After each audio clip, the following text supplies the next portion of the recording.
Okay, so maybe it's not for the microphone. It's just I don't know. Up. You want like no? It's it now? Okay, perfect. So welcome everybody to a press conference. I shortly also used the occasion to introduce the podium which we have here today. The issue is the recent decisions of the European Court of Justice on the issue of Western Sahara and the EU Trade and Fisheries Agreement.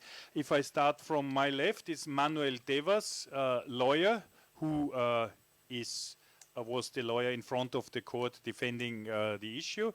Ubi Bukhara, the representative of the Frente Polisario in Brussels and towards the European Union. In a better world, we would call him ambassador. And Pierre Galland, the president of Oikoko, solidarity movement with the issue of the people of Western Sahara. And my name is Andreas Shida. I am member of the European Parliament from Austria and from the S&D group, and I'm chair of the intergroup for issues of Western Sahara. The intergroup is a parliamentary interfractional body which is looking on the issues of the people of Western Sahara. If I may start, our main point is, just recently in September, the European Court of Justice ruled a very historic ruling on the issue of the whole issue of Western Sahara, mainly dedicated to the fisheries and agricultural agreement, but with a lot of findings also in a broader sense. The main issues are, first of all, the Frente Polisario is the official representation of the Sahrawi people. So whoever wants to let's say, find consent on several issues has to negotiate and speak with the Frente Polisario. Secondly, the fisheries agreement of the European Union with Morocco is directly affecting also the people of the Western Sahara, the Sahrawi people, with a lot of also negative impact on their fundamental rights. And to have a legal agreement, it would have been necessary to find consent with the Sahrawi people / the Frente Polisario. As this consent was not found, the court decided to annul this agreement. I think this is a very, very important and also a very historic ruling. It makes clear that also the European Commission and the European Council made fundamental mistakes in creating this agreement, because they were also told before that they have to find consent with the with the Sahrawi people and the Frente Polisario. And it is also important to underline, consent is not the same like consulting. So it is a difference if you call somebody, try to reach somebody, or you find an agreement with somebody. And the European Court made clear you have to find a consent. So all the excuses of the European Commission that they anyway wanted to speak to the Frente Polisario but then couldn't manage are cheap excuses of a big mistake which the Commission was doing in implementing and negotiating this agreement. As we stand here now, and as this agreement is annulled, of course there is the possibility to go to the next level, but we have to say already now there is major impact. First of all, politically, we expect that all the member states of the European Union, the Commission and the Council respect this ruling and adjust their trade and fishery and other policies concerning this ruling. Because it cannot be that the Court of Justice is taking a ruling and we continue like nothing would have been decided. There is a decision, the agreement is annulled, so everybody has to respect this. Therefore, we call also on the President of the Council, Charles Michel, to discuss this with the member state and to ensure that this decision of the court is respected in the everyday implementation by the member states. Therefore, the intergroup of Western Sahara issues of the European Parliament sent a letter to the President of the Commission, Mrs. von der Leyen, and to the President of the Council to ensure this. Secondly, also, we expect that, of course, this is a turning point, this ruling. So we need to open a new trade and relation chapter with the people of Western Sahara, and therefore the Commission has to start the whole process from scratch, I would say, following the legal standards of the European Union. This is, I think, what we have to expect. And then, of course, there are coming a lot of other complicated issues which has to be discussed also in the future, like compensation and so on. This, I think, will be also towards the future issue. But I think one thing, and then I'll stop here and give the floor to the other distinguished speakers today, is it's a historic moment because the European Court, not the first time, the second time already, took major decisions on this and made clear that the Frente Polisario is the official representation of the Sahrawi people. So therefore we also say, as it is a fundamental new one, we expect also that all the policies are adjusted to this ruling. We can also say, before we start a blame game, I think for Mrs. von der Leyen is also easy because she was not in office when this agreement was done, but she has to also to see now that the old Commission made an agreement which was illegal, which the European Court of Justice decided it's not functioning, and therefore we need a new starting point. And a new starting point means respecting the Frente Polisario. Secondly, to negotiate and to speak to the Frente Polisario on behalf of the Sahrawi people and to find a solution to all the issues. I think Frente Polisario anyway, since long already claimed this issue, but I think this is important. And of course, this gives also a new dynamic to the whole independence issue, because it is a European court who also decided on this issue. So I think also it is time now, with also the new UN Special Envoy, to restart also the political process on the independence of the Western Sahara and for the self-determination of the Sahrawi people.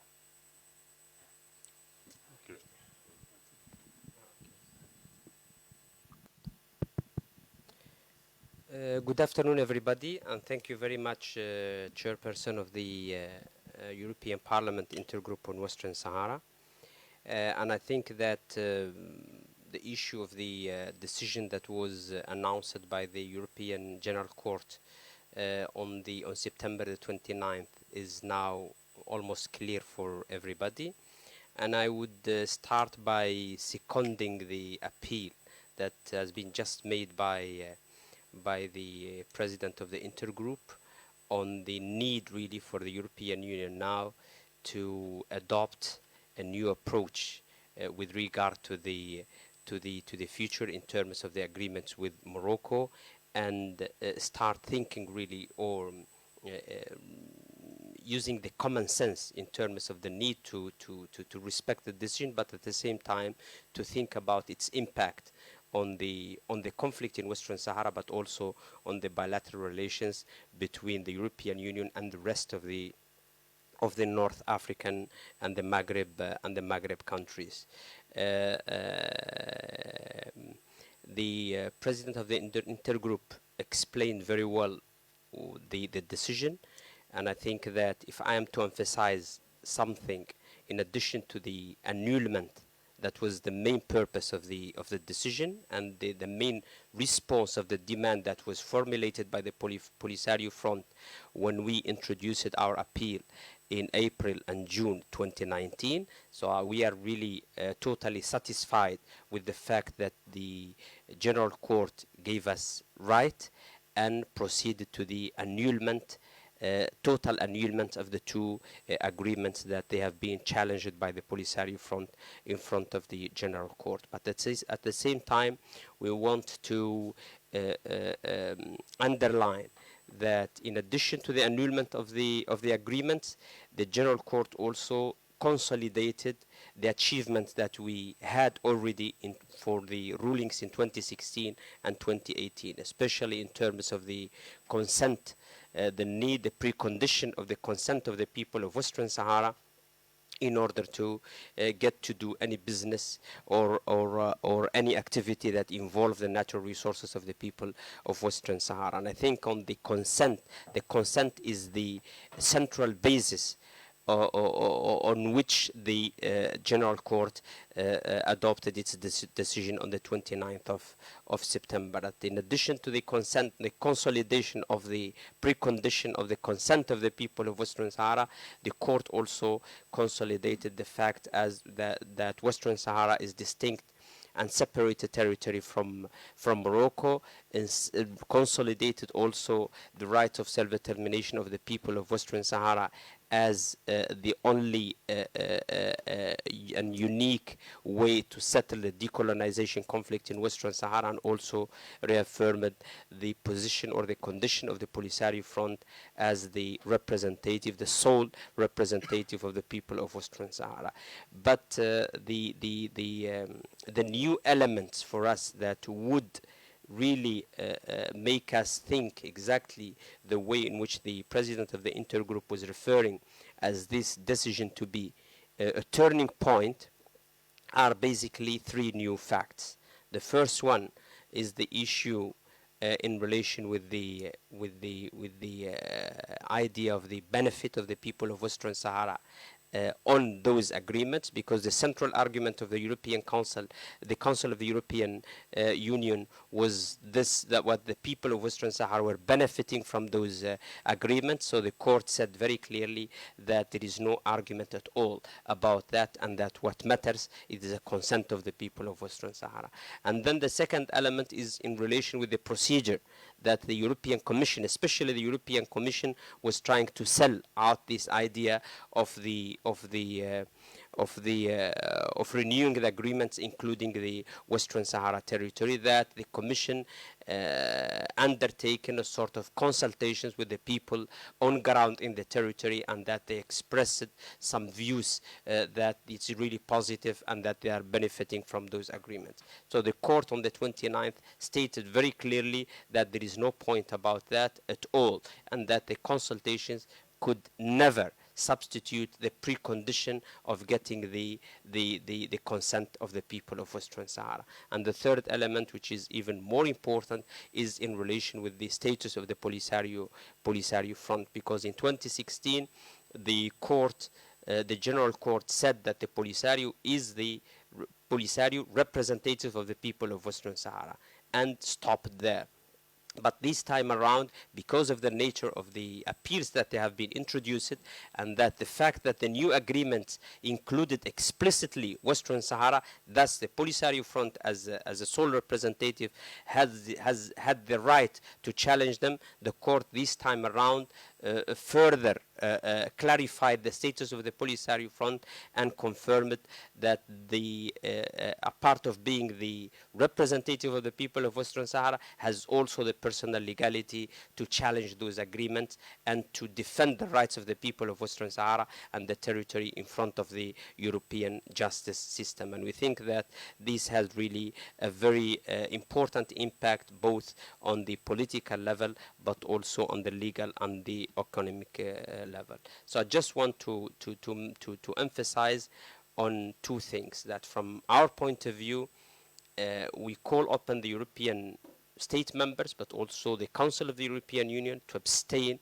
from appealing the decision of the General Court, because that would really project a very bad image about the European Union as a whole, a union that is trying to project an image of being respectful to the law, to the international law, and to the decisions of the justice, for the third or the fourth time is challenging its own decisions just to serve some narrow interests with a third country, which is Morocco in this case. That's the first appeal that we would like to make. And the second one is to clarify and that one of the arguments of the the Council of the European Union and the Commission, and France also, and Spain, the countries that they have been involved in the process, that the renewal of the agreement has only an economic connotation, has no political impact on the process that was going on in Western Sahara. And this is really something false, because we know for sure that one of the elements that encouraged Morocco to violate the terms of the ceasefire and challenge almost the whole UN attempts to decolonize the territory was because of those wrong signs that they have been repeatedly given by the European Union and other international capitals, that through which Morocco got this sentiment of impunity on being above the law. And that's why Morocco dared to violate the terms of the ceasefire, occupy a new part of the land of Western Sahara, extend the existing military wall, and now that is why we have the war going on in Western Sahara. So the European Union decision by extending the agreements to Western Sahara had a central impact on the a negative impact on the political process going on by then. And now it is not only the war in Western Sahara. Now there is a mounting tension in the region. You would have known, of course, about the severing of diplomatic relations between Algeria and Morocco. Everybody knows that the Moroccan behavior in terms of policies of destabilization of the whole region is at the origin of this decision, but also the lack of cooperation from Morocco in terms of decolonizing the territory and allowing the referendum to take place was also at the center of the reasons that led Algeria to adopt this decision. Now there is a tension in the region, a region exactly at the doors of the European Union, and we think that the format that has been used and in place for decades now by the European Union, thinking only about the interests of Morocco at the cost and the expense of the other people and the countries of the region, is not working anymore, and the European Union really has to adopt a new approach to avoid further escalation in the situation and to diffuse the situation on ground in Western Sahara and in the region as a whole. I think the European Union has to adopt a clearer position on Western Sahara, has to abide by the decisions of the European Court of Justice, but also has to abide by the international law and express a full support to the only ratified agreement between the parties to date, which is that one that would have led to the organization of a referendum of self-determination, and that's I think the formula that would serve.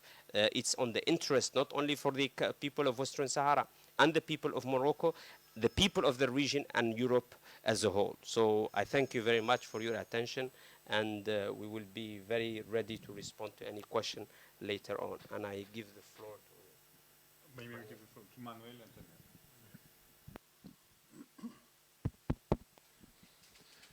Good afternoon to everyone.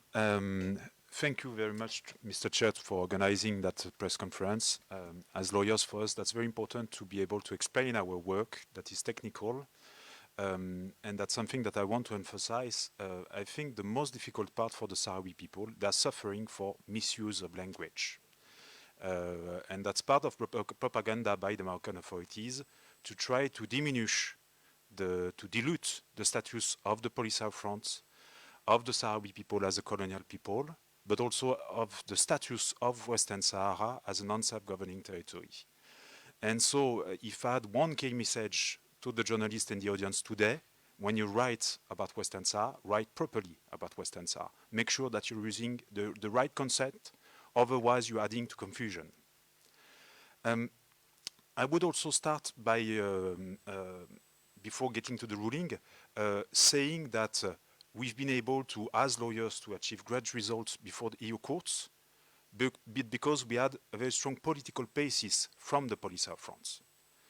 And so the result we got from the court is the outcome of 40 years of doctrine from the Polisario Front that always based the struggle for national liberation of the Sahrawi people on the application of international law.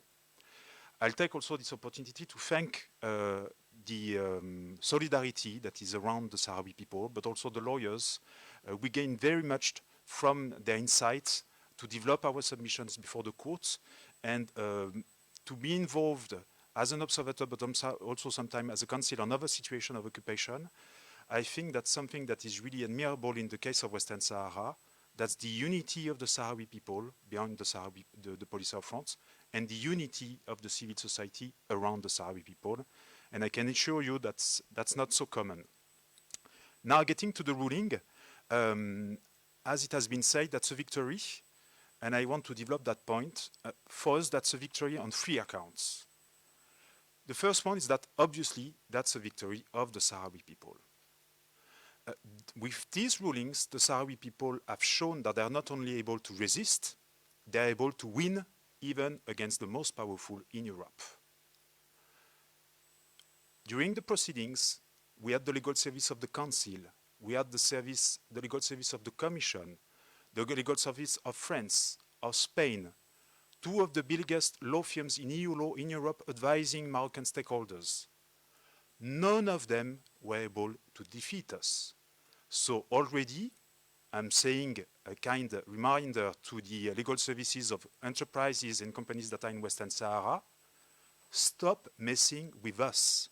If the Commission was not able to find the argument, you won't be able to find the arguments.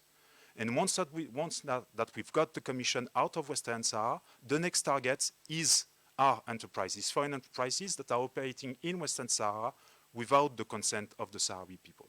That's the first thing. The second thing also, as a lawyer, and I find that really cheerful, is that that's a victory over the law, over the force, over the real politics. During the proceedings, the Commission, the states were explaining that, look, that's a political question. There is a political process at the UN level. No, the General Court explained that that's a legal question, that the right to self-determination has a legal content, and I see too many times people referring to the right to self-determination as a political principle. No, that's not. You have to be updated. That's a legal principle with legal implications. And so I think that as the word as it is, to see the Sahrawi people able to have that victory based on the law after 40 years of an illegal occupation resuming from an illegal use of force, that's a significant step. The third victory is obviously the victory of the rule of law. I'm an EU citizen. There are EU citizens in the room. Last week, I watched the speech of the Prime Minister of Poland in the European Parliament just nearby, explaining that there is no more primacy of EU law over national law. And the Commission replied, saying that the EU is a union of law based on the rule of law. And as an EU citizen, I was really satisfied to see the Commission enforcing the rule of law and recording the founding principles of the Union. Now my question is that, why is it different when it comes to Western Sahara? Why the Polish government has to respect rulings of the courts, but the Commission does not respect rulings from the courts? I'd like to understand. The rule of law is our common good. There is no selectivity in the rule of law. No one is above the law. And I think that first, as EU citizens, we should thank the Sahrawi people for deciding again to bring litigations before the court and to enforce the rule of law against the Commission. On Western Sahara, for me, that's clear. That's a disappointment. That should be the Commission as the guardian of the treaty defending the law. They missed that. Now, regarding the content of the ruling, much has been said already, and I don't want to be too long. I just want to underline 2 elements regarding the extension process, because that has political implications, but also regarding the broader implications of the ruling. Regarding the extension process, as you may know, in 2016, the European Court of Justice, the Higher Court, ruled that agreement concluded between Morocco and the EU could not be applicable to Western Sahara, because Western Sahara is a different territory, and because there must be the consent of the Sahrawi people. Now, after that ruling, instead of complying and so upholding the rule of law, the Commission decided to engage in a consultation process, but to sell an extension process. And that's on that extension process that I want to insist. Before that, we had de facto application of the EU agreement to Western Sahara. now there is an explicit extension of these agreements to occupied Western Sahara. But that extension process is that what is interesting, since last December, the Moroccan authorities are claiming that the US, because of the Trump proclamation, recognized the sovereignty of Morocco over Western Sahara. I want to underline that that proclamation is just a political statement and that has no value under international law. But while at the same time they got that proclamation, at the very same time they were signing an agreement with the EU, which is an international agreement, with an explicit extension process to Western Sahara. Why? Because Morocco has no sovereignty over Western Sahara. And so, in an international agreement that is a legal act, Morocco recognized that within its relation with the EU, it has no sovereignty over Western Sahara.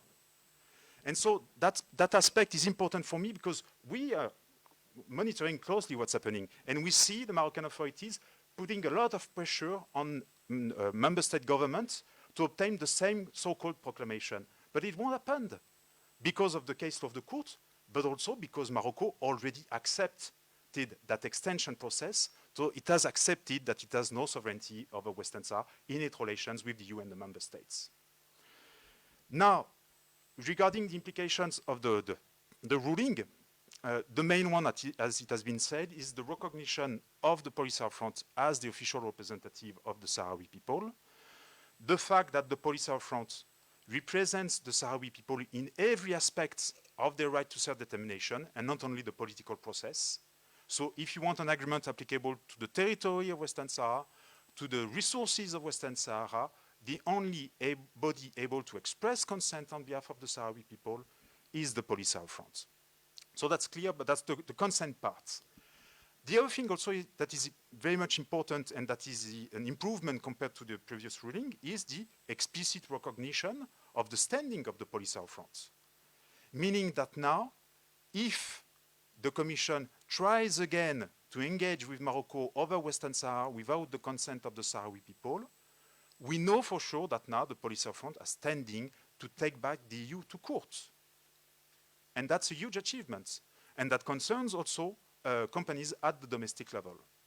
So now, given the standing of the Polisario Front, but also the content of the ruling on the consent, the EU, the foreign enterprises, including the Moroccan enterprises that are operating now in Upper Western Sahara, they are at a crossroad. If they want to remain in Western Sahara, they have to engage with the Polisario Front to reach the consent of the Sahrawi people. If they don't want to engage with the Polisario Front, and he is free of his diplomatic relation, then they have to leave Western Sahara. And if they don't, there will be more proceedings with ultimately a conviction from the General Court. And there, to show you how much we are determined about enforcing the rights of the Sahrawi people at the EU level, is that for the moment, we only discussed about the validity of EU legal acts of international agreement that were concluded between the EU and Morocco. The next step will be a compensation, a claim for compensation. The action of the EU over the last 25 years has caused a huge prejudice to the Sahrawi people, interfering with their right to self-determination, but also depriving them of their natural resources, of their financial budget that they could have allocated to scholarship, to building education, to hospitals, to the development and the well-being of their people. And so now, because of the ruling of the courts, if the Commission does not do the right thing, we will be able to go back to court and to claim compensation. And according to a low estimation of the prejudice that is suffered by the Sahrawi people, we are already talking about an amount of 2 billion euros, according to a low estimation. 2 billion euros, and only for the two last years. So, again, as I said when I started, do not underestimate us. Since the last 10 years, we've proved that we're able to get the status of the Sahrawi people, Western Sahara and the Polisario Front, right before the courts. We've been able to nullify 2 international agreements concluded by the EU, which is a situation totally unprecedented. So, if the Commission still wants to test us, there will be consequences. Thank you, Manuel. Yeah. Thank you, Tom. Yes, hello to everybody, and to say that we are very happy today because after so long time, we have now the right with us on what we have promote the right of one population, one people, the Sahrawi people. And for the solidarity movement, the large solidarity movement, we have today an instrument with which we can work not only in front of the Commission, but also in front of each of our states around Europe. And that would be the way that we will promote the solidarity in the coming years. We have the 11th and the 12th of December ECOCO meeting in Las Palmas, and the last 2 days we have meet international lawyers coming from France, from Germany, from Belgium, from I forget one, and from Germany and Algeria. And we have worked together to implement a document to present how the jurist, the international law community can preserve the international way to work with the relation with other people. And I believe that this arrest is somewhere something very important and exceptional, because it gives the right not only to the Sahrawi people, but it gives the people to all the other people around the world fighting for their self-determination. So that we believe it's a historical step that we have today, and thanks to the Polisario, thanks to the lawyers, Manuel Dever and his father, because we believe that doing this step with the arrest of the European Court, we take part to the reconstruction of how we can live together around the world today. And you know that how difficult is this international way to live together today. And we must absolutely, and there is somewhere an example, perfect example of how to work. And thanks to the Front Polisario to have implemented this work with the European Court. For us, as citizens of Europe, it's our responsibility today to make sure that this arrest will be respected by the Commission. And we will work in our different countries to be sure that from all of our countries, we will press the European institution to respect their own law. And that's the way that we have implemented now to work together. And if you don't have the document that we have promoted the last 2 days, you can have it here with Fabio. And the last word that I will say is also that as a long time that we have worked on the solidarity with the Sahrawi people, that we work also with the solidarity with other people like Palestinians. We believe that it's time that Europe take in account that we are entering in a new stage of history. We cannot continue like today. Today we are confronted with a European body very weak, and we believe as citizens that it's time to make the new step. And this arrest can be a new step in the good way for Europe and for the rest of the world. Thank you. Thank you. So we can now also then open for questions if needed. I wanted to maybe underline again, first of all, congratulations to the team of the lawyers, which was working very intensively and long on this. Secondly, also congratulations to the Frente Polisario to this important victory. Then a point which we want to underline is the call to the European bodies, especially the Council, for abstentions from appealing, and instead to accept what is in the ruling and start with the renewal of the agreement, starting to produce a legal functioning and concerning the law status. There is also a huge impact on enterprises, of European enterprises, so also this might be an argument for the European Commission and the Council. Secondly, also it is important to restart the political process, because also the answer to all this trade issue is easier if there is a clear political answer. And I think we can welcome also the nomination of Stefan de Mistura to be the special envoy, which is also showing that the international community, including the US, wants to have a solution on this issue, and there is a different opinion now than in the last administration of the US also on this.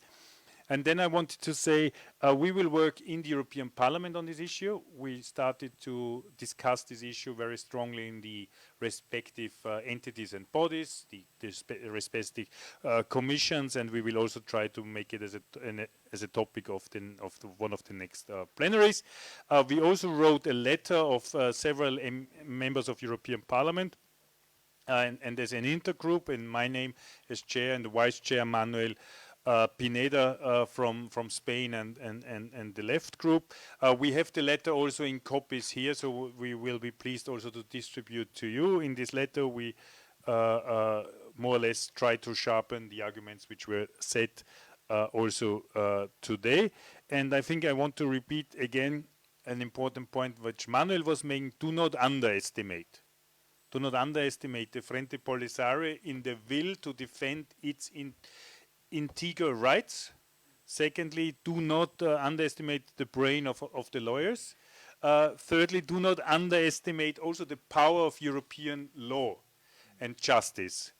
So therefore, I think this is what we were today. So if there are any questions, we are pleased to answer them. And also, beside Manuel, there is also some other lawyers which had been working on the issue, which might also be maybe happy to answer your question.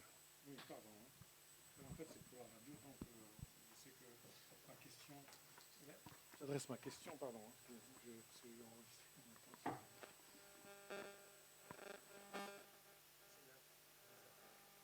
Bonjour, Monsieur Maître Manuel Devers. Donc, depuis 2016, il y a eu plusieurs arrêtés qui ont été décidés par la Cour de justice de l'Union européenne en 2016, en 2018, etc., statuant que le territoire du Sahara occidental est distinct du Maroc et que le Maroc n'y a aucune souveraineté, et que dès lors, tous les accords qu'on passe avec l'Union européenne sont caducs ou bien sont illégaux. Donc ça fait depuis 2016. Or, la Commission a décidé d'étendre les accords au Sahara occidental. On a fait un recours, ça a été annulé. Mais aujourd'hui, la question que je me pose, comment faire pour qu'il y ait force de loi? Comment faire pour que les décisions de la Cour de justice soient appliquées par les institutions européennes concernant le Sahara occidental? Sur ce point, il y a plusieurs volets. Sur donc la question de la manière de contraindre au respect des arrêts de la Cour. Bon, d'abord, le premier point, on verra s'il y a un pourvoi ou non. Le Conseil a le droit de faire un pourvoi. On en a déjà discuté auparavant. Ça serait une manœuvre dilatoire. De notre point de vue, les arrêts du tribunal sont extrêmement bien motivés.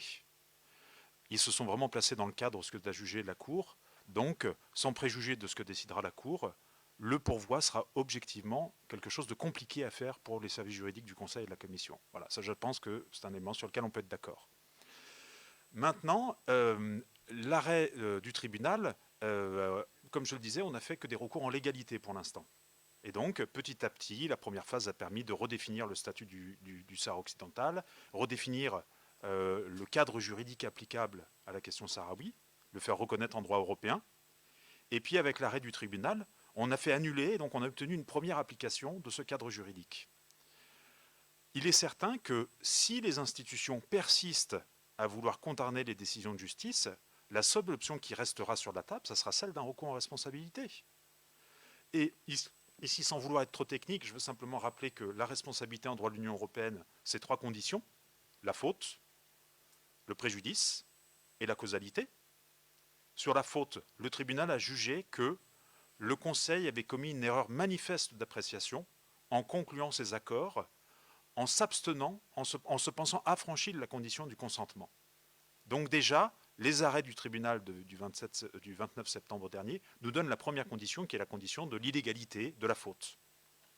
Quant aux autres conditions, la Commission européenne, dans à toute puissance, et même peut-être une naïveté, je ne sais pas, a publié tous les rapports où elle explique pourquoi est-ce que c'est si bénéfique que ça aux populations locales, les préférences tarifaires. Donc on a tous les chiffres par la Commission européenne de ce qui a été exporté grâce aux accords vers l'Union européenne. Et donc, c'est le fameux chiffre que j'avance de 500 millions d'euros par an, qui est une donnée officielle de la Commission européenne. Donc vous avez déjà deux conditions, la faute, le préjudice. Le troisième point, c'est la causalité. Et la Commission hier encore, et ensuite très attentivement les discussions au sein des diverses commissions du Parlement européen, a déclaré que sans les préférences tarifaires, compte tenu du fait que le Sahara occidental n'est pas membre de l'OMC, que donc il n'aurait pas le droit à la clause de la nation la plus favorisée, les exportations depuis le Sahara occidental seraient surtaxées à la rentrée en Europe, et donc il n'y aurait plus de viabilité économique en territoire occupé. Et donc, voilà la causalité, et voilà la Commission européenne qui reconnaît que par son fait, elle maintient artificiellement l'activité en territoire occupé. Donc pour nous, l'analyse juridique, elle est extrêmement claire. J'espère que les services juridiques vont la faire. J'espère qu'ils auront la possibilité d'expliquer ça aux décideurs politiques. Mais s'il n'y a pas le choix, on retournera devant la justice européenne et on demandera les compensations qui sont dues.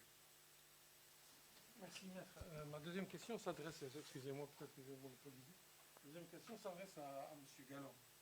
On sait que vous êtes depuis longtemps président donc, de l'intergroupe, de Coco. Donc là, Maître Dever a répondu de manière juridique. Mais quelles sont les initiatives politiques pour pouvoir interpeller les institutions européennes, pour pouvoir leur dire d'appliquer les arrêts de la Cour de justice de l'Union européenne? Oui, bon, ben cette question, elle est très claire. C'est que vous savez que nous sommes des citoyens en Europe, que les citoyens ont des manières de se faire entendre dans les institutions. La première, c'est d'être en relation avec les parlementaires. Donc, il existe un intergroupe parlementaire Paix pour le peuple sahraoui au Parlement européen, créé en 1985, je vous rappelle. Il existe des intergroupes parlementaires dans les différents pays de l'Europe. Et donc, notre rôle de citoyen, c'est d'être en relation avec les parlementaires qui peuvent relayer les préoccupations citoyennes que nous portons dans le cadre de la solidarité avec le peuple sahraoui. Et puis, après, dans le deuxième temps, c'est d'être aux côtés du Front Polisario. Le Front Polisario, aujourd'hui, il est reconnu comme étant l'interlocuteur incontournable de la situation qui se produit dans son territoire et que tout rapport avec le territoire et le peuple sahraoui doit passer par le Front Polisario. Eh bien, comme dans toutes les luttes précédentes avec les mouvements de libération nationaux, il nous appartient de faire entendre ce respect de ce droit élémentaire essentiel prévu par l'ensemble du processus de décolonisation des Nations Unies d'ailleurs, qui fait qu'il faut que l'Europe aujourd'hui engage des négociations avec le Front Polisario dès qu'il s'agit des intérêts du peuple sahraoui sur son territoire.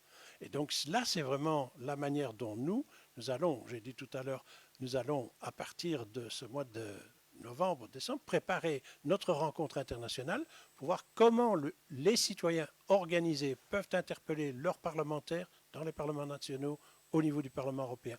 Comment les citoyens européens peuvent se jumeler pour interpeller la Commission. Ça arrive régulièrement que nous allons vers la Commission pour l'interpeller sur des situations qui nous semblent être les droits fondamentaux des peuples qui sont dans le pourtour de la Méditerranée. Et donc, c'est toute cette façon précise de fonctionner dans la solidarité qui repose sur des traditions déjà de longue date, à travers tout le processus de décolonisation et de lutte contre l'apartheid. Eh bien, c'est dans le même sens que nous nous organisons aujourd'hui et que nous allons nous retrouver à Palerme au mois de décembre pendant 2 jours pour affiner et faire en sorte que l'ensemble du mouvement fonctionne sur une méthodologie qui repose sur les droits que nous venons d'acquérir à nouveau, qui ont été précisés et qui pour moi sont la colonne vertébrale de ce que doivent être les relations internationales entre les États, entre l'Union européenne et son pourtour, principalement en Méditerranée. Je vous remercie.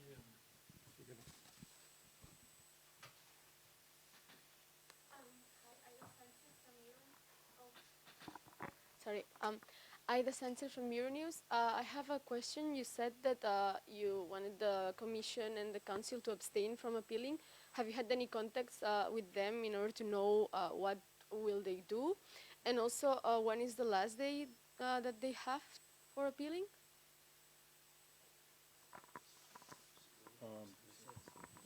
So I'm afraid, but we will answer if they. It would be the easiest if they simply pick up the phone and call Frente Polisario and say, "Hey, we have to talk." But you know, it's not a style like they had been working and probably did not realize to work now. In the Parliament, there has been already the debate, first debate with representatives of the Commission. We don't know what the Council thinks. I think it is extremely important that the Council starts to discuss this issue and to take it serious. The time frame is more or less until December, 16th of December. They can decide, but therefore I would say not to waste the time now to work on appealments, but to work on a solution. This is what I would ask them to do, because it's also what their job is, to find solution on a mess they created.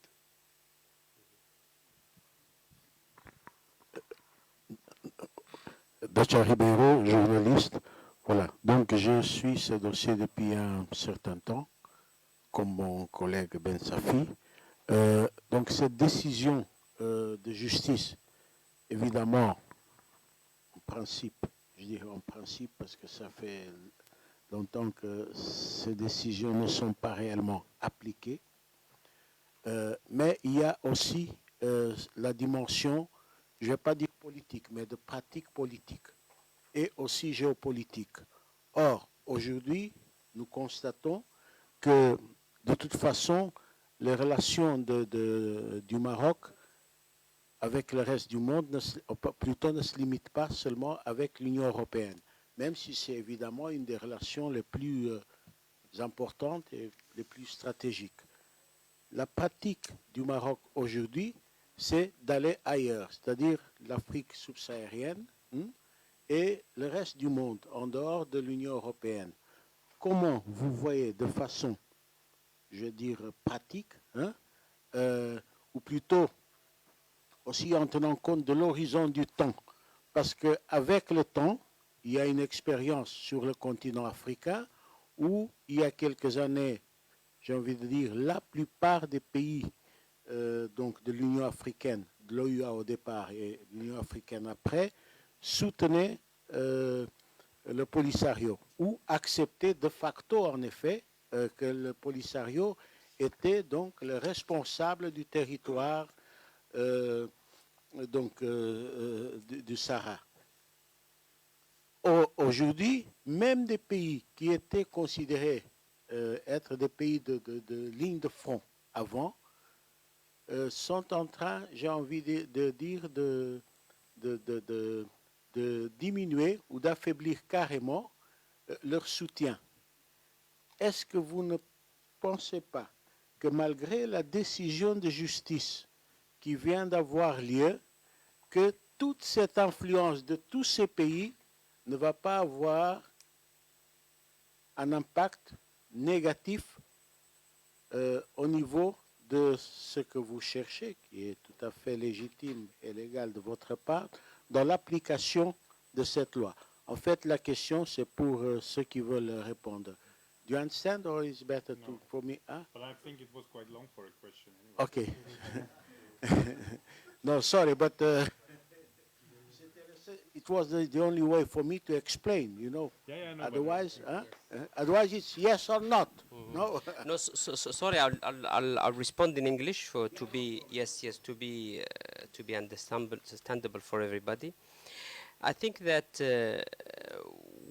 what we are up to today is the recent European General Court of Justice decision, and what are the implications and what are the perspectives from the European Parliament point of view, but also from the Polisario front and our lawyers. And I think that the main issue for us is to reiterate our appeal to the Council of the European Union to abstain from making any appeal, because it wouldn't really help the matter. So it would have a bad impact on the image of Europe, but also it will further complicate the situation that it is already alarming in Western Sahara, but also at the region as a whole. When we come to the African Union and the position of the certain African countries, for us, what matters is the position of the African Union as a whole. And you know that the Sahrawi Republic and the Kingdom of Morocco are sitting side by side as a fully fledged members inside the African Union. And we think that when Morocco opted to a membership in the African Union, knowing that the Sahrawi Republic is already a member, that is an implicit recognition of the existence of the Sahrawi Republic, exactly the same way they did when extending the application of the agreements with the European Union to Western Sahara. That was also implicitly a recognition of not having sovereignty over that territory. But for us within the African Union, what matters is the position of the organization, and that there is an attachment of the African Union countries to the Sahrawi Republic as a fully fledged member in the Union. And the last decision of the Peace and Security Council of the African Union in March was very eloquent in reflecting that reality in terms of the attachment of the two countries as a founding members, but also the golden rule of the Charter of the African Union in terms of the necessity to respect the inherited boundaries from the colonial era. The immediate response of the Moroccan government was to oppose this decision, and the Minister of Foreign Affairs said that Morocco is not concerned by this decision, and that is the stand of the African Union, and that's the voice of the African Union.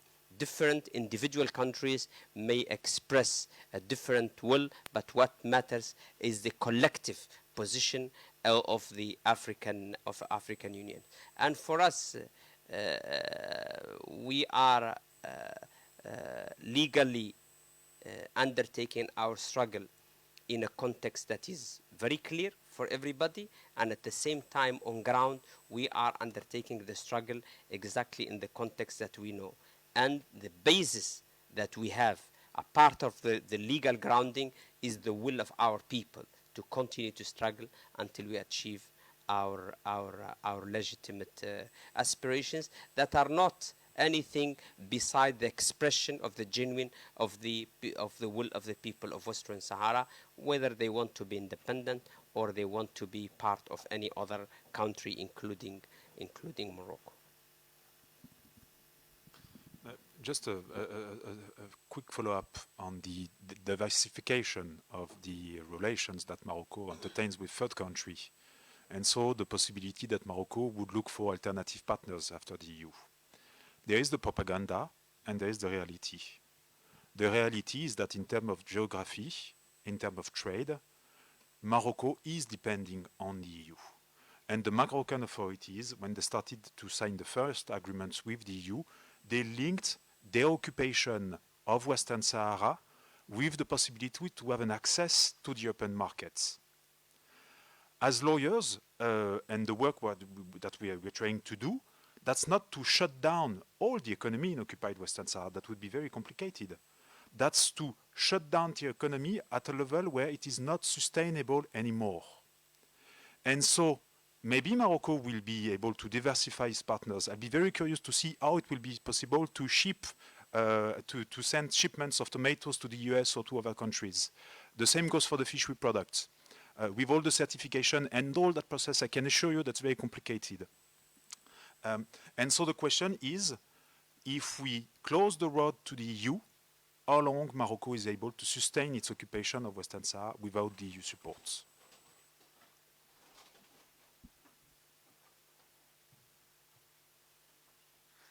Okay, so you have another, or so there was on. Yeah. Then perfect. Then I thank you all for coming. I hope you report very strongly on this issue. Have a nice afternoon.